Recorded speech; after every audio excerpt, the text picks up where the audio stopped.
camera. Give it off. Give it off. Down. Give it.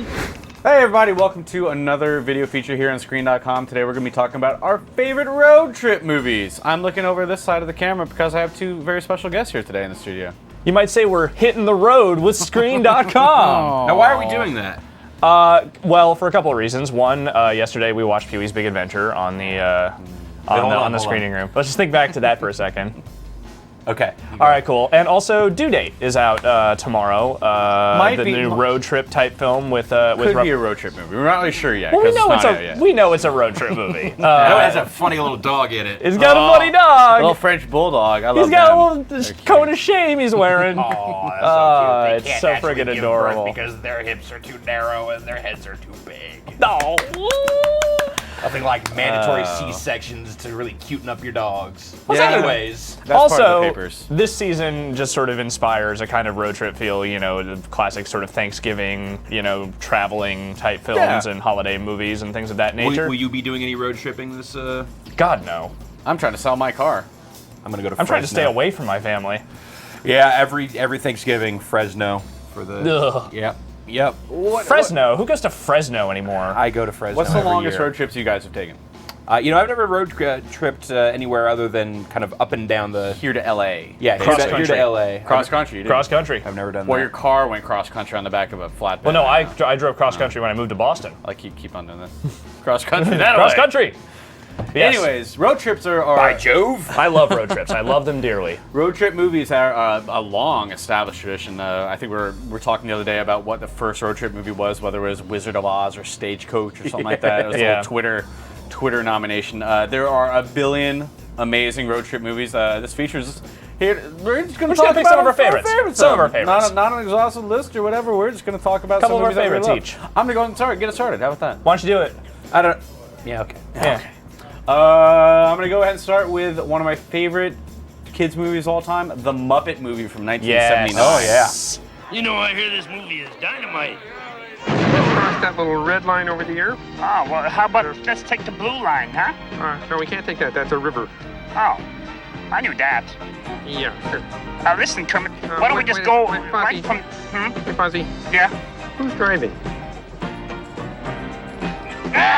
Adorable. Absolutely. Yeah. Amazing celebrity cameos from 1979. Got like, Bob Hope's in it. Steve Martin's an amazing waiter. Richard Pryor, Madeline Kahn, Mel Brooks as the evil scientist, everything like that. Oh, God. Great singing. Yeah. Great cameos. Great Muppet performance. Awesome What are the plot. songs? Remind me. What are the songs in Muppet Movie? Well, the big one is Rainbow Connection. We know that it's probably magic. Have you been? Yeah, I think it won an Oscar actually for like best movie Best original song or something like that. Hitting the Road, or it's I forget the name of the other one, but there's that one. I'm sure Joey will play it for us. Yes, probably will. With good friends you can't lose. This could become a habit. Opportunity knocks once. Let's reach out and grab it. Yeah! But Rainbow Connection is kind of the iconic Kermit the Frog playing banjo and You keep saying that, and it sounds like you're saying Rambo Connection. Which Rainbow Connection. That's a That's Weird something Al else song. entirely. I need to try Rainbow Connection at karaoke. It's my one goal and desire in life that I haven't done yet. So we'll try that out. But I'll admit it's been a really super long time since I've seen the Muppet Movie. the thing I watched it again recently. The thing I didn't remember, but I remembered as it was coming up, was the scene where Animal takes the super large pills and pops out of the top of the house, and like, oh, it's an earthquake, and he's just up there. And they must have made, this is before CGI, they just made a huge animal thing. It might have been like matte painting or something like that, but they made a really big Muppet to pop out of the top of this house, and he's just yelling, oh. Animal, one of my favorite Muppets. The drummer. You'd probably like no, because he's the Animal drummer. is definitely one of my favorite ones as well. Electric Mayhem. Dr. Teeth. The thing Dr. Teeth and Electric Mayhem, Yeah. one of my favorite fictional bands.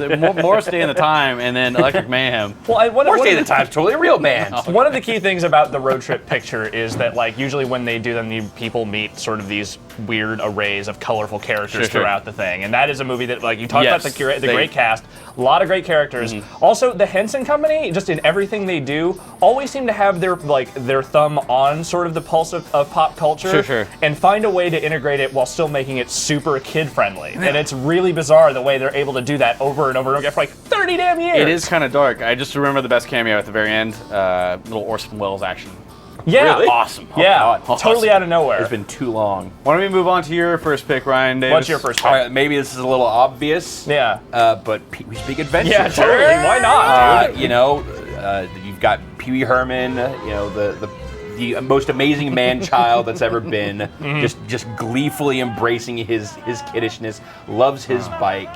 Francis. As a suburban kid, I could relate to that. And he's got a killer bike. He's got an amazing Great bike. bike lock, too. Just Yeah. all this white chain. Oh God, I love the chain sequence, and one of my favorite things. There's the commentary with Burton? Tim Burton, and Paul Rubens. Yeah. and I've never heard this commentary. And it's amazing. So they're talking about. I don't know if you remember this, but originally the VHS, the version that I saw a billion times. Yeah. 4x3. You know, that version of it. Sure.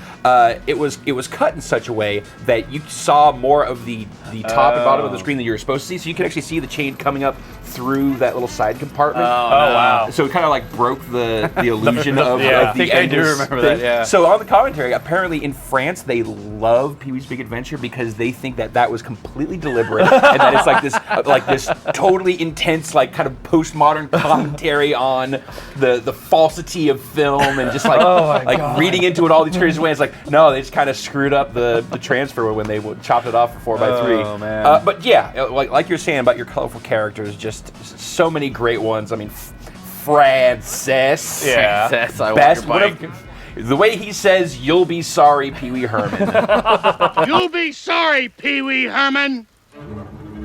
You know he means it. You'll be sorry, Pee Wee Herman. Sorry, baby. Just sinister, and yeah, just Large Marge. a large Marge, amazing Larry, Simone, Simone. E.G. Daly's super cute, super hot. Just an amazing. It's Super quotable.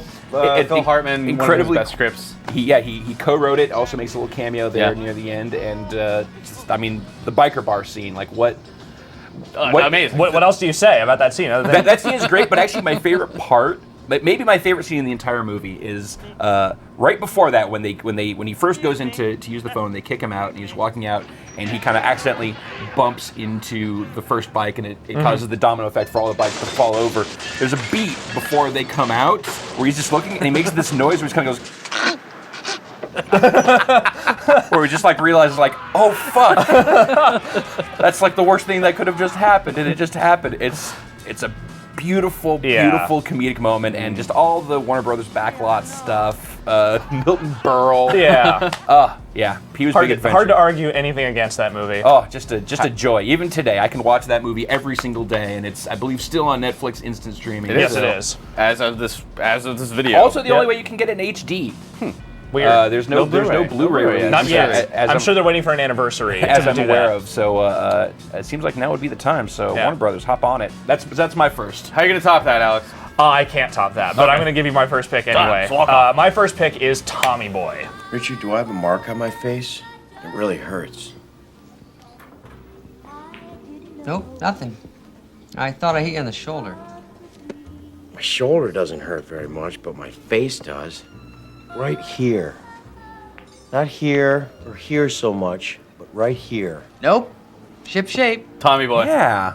I consider this the Chris Farley movie. Yeah. Because really, honestly, like Beverly Hills Ninja. Black Sheep is like sort of the other David Spade, Tommy Boy, or Chris The Farley little movie. reteaming there. The yeah. reteaming, but it's nowhere near as good. I never saw it. Tommy Boy is just, it's the lightning in a bottle moment of those two together, and they just put like going on the road and just like perfect character setup of like. And they prove how much they need each other in Oh, that yeah. movie. Like the comedic balance of just the The the completely outsized batshit buffoon, yeah, and the with sort Chris of Farley like and the- super anal, super like just snarky yeah, little asshole. The smarmy little asshole of that is David Spade in But real that life is and in that is a great that is actually honestly like a great sort of like family story road movie. Sure. I mean, apart from the fact that it is sort of like PG-13 comedy, it is like it's this great story of like, you know, this kid who is a total fuck up, and you know, he's sort of put about to like save his father's company.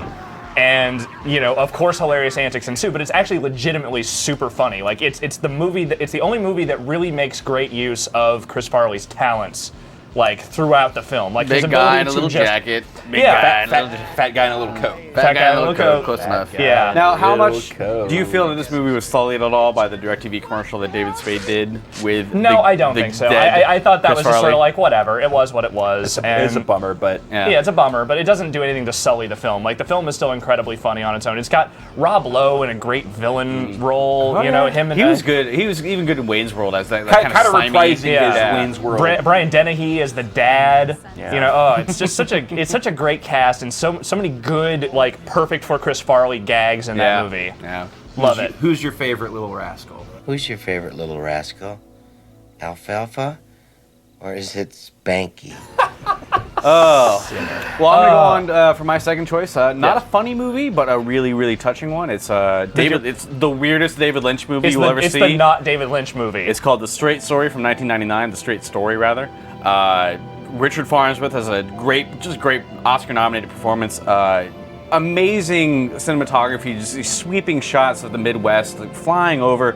They rented a helicopter and did the shit out of it. Now, I've never actually seen this, but the Yeah. basic premise is you have an old man, his brother gets sick, And he knows lives and far he's- away, and Yep. he gets on a tractor. 'cause Has that's no what he's car. got. Can't drive anymore. His daughter's kind of slow, so she can't drive either. So he's like, I can still drive a tractor, and he latches a bunch of stuff to the back of it, and he goes off in this weird little kind of. It's kind of one of those journeys where he meets a new person every time he stops, and they all have interesting stories, and he talks a lot about just, you know, he's a World War II vet. He's old, too old to be doing this, but he has just a wonderfully sweet journey. He meets all these interesting characters, and it's rated G.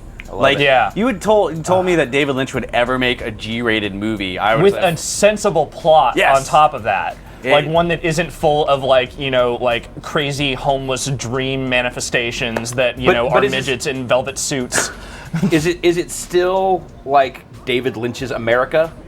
It's not the kind of thing where there's no like large Marge or anything like that like you would see. Right. But I mean, like, you know, because he likes small town and he likes weird and he Yeah. likes a little dark.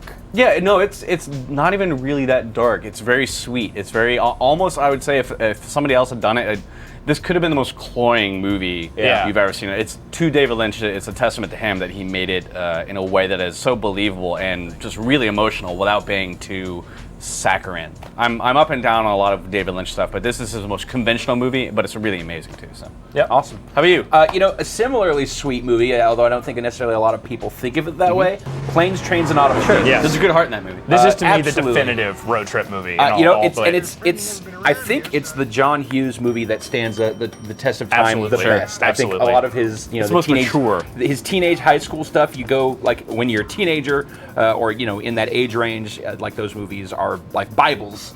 But as you get a little bit older, he's like, oh, these are kind of a little bit corny and kind of, you know, a little archetypal. Iconic, but Yeah. You know, just a little.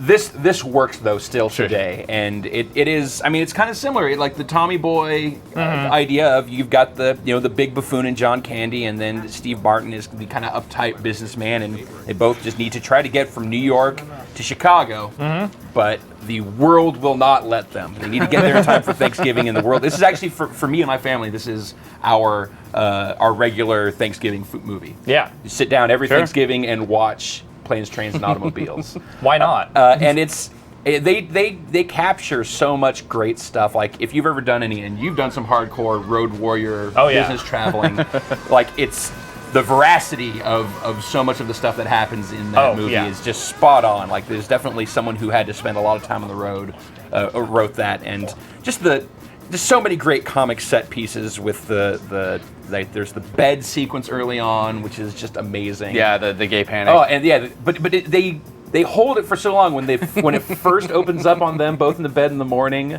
and this is, you have to remember, this is also right after there's that big emotional confrontation the night before, where Steve Martin's calling him out, and he's like, well, fuck you, I am who I am, and I'm not going to change that for you. Like after that, then you cut to them in the morning and just snuggled up next to each other, and then John Candy kisses him on the cheek. It's just so perfect. I think it's also John Candy's best movie. Yeah, absolutely. Easily. Well, Del Who's Harry Griffith, Crumb is okay. Del Griffith is such a great character. Yeah.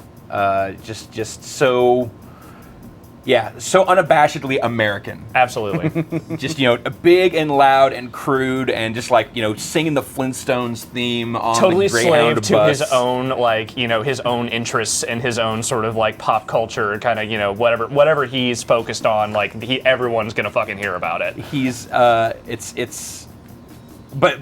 clearly like the best moment in that entire movie as it's kind of the apex of like the business traveler's hell is when Steve Martin finally gets to the car rental counter. Welcome to Marathon. May I help you? Yes. How may I help you? You can start by wiping that fucking dumbass smile off your rosy fucking cheeks. And You it's can give me a fucking the actress. automobile. I'm blanking on the name. Eden Klurg. Oh yeah, that's Eden right. Klurg is I forget the, about the that. dismissive, like the super sweet Midwest kind of cheery, but just completely dismissive and uninterested. And the F-bomb speech that Steve Martin delivers is, I think, at about the age of 11, I had that completely memorized. It's one of the greatest moments of cathartic rage ever. It is, and it's an amazing thing to watch when they show Planes, Trains, and Automobiles on TV. Oh yeah. Yeah. Completely reshot. Like it's not even like they dub it over; they just shot a different version. I can see that. Last week we had a really fun feature on the site. Somebody put together the worst censored for television lines ever. I'm not sure if you saw that video, but yeah, it's a really good montage. Oh man, so it's always good. At least they had they this is never gonna play on network. We just John Hughes again, smart enough to realize that. So a great cameo from Kevin Bacon early on. Just a fun slice of America.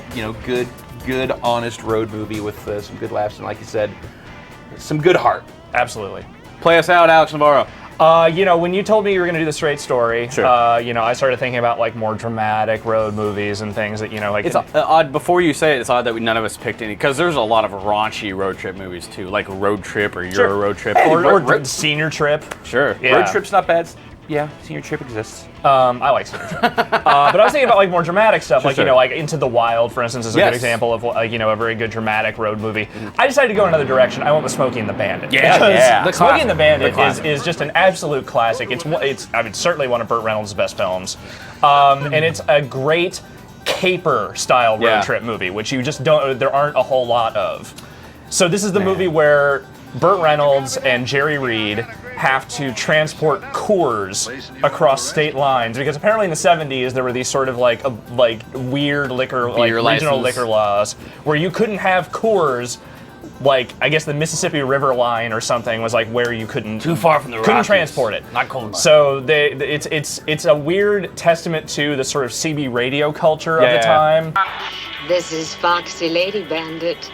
We heard you were coming by and... Bandit, this here's the grave robber. Put the pedal to the metal, good buddy. And who wants to know?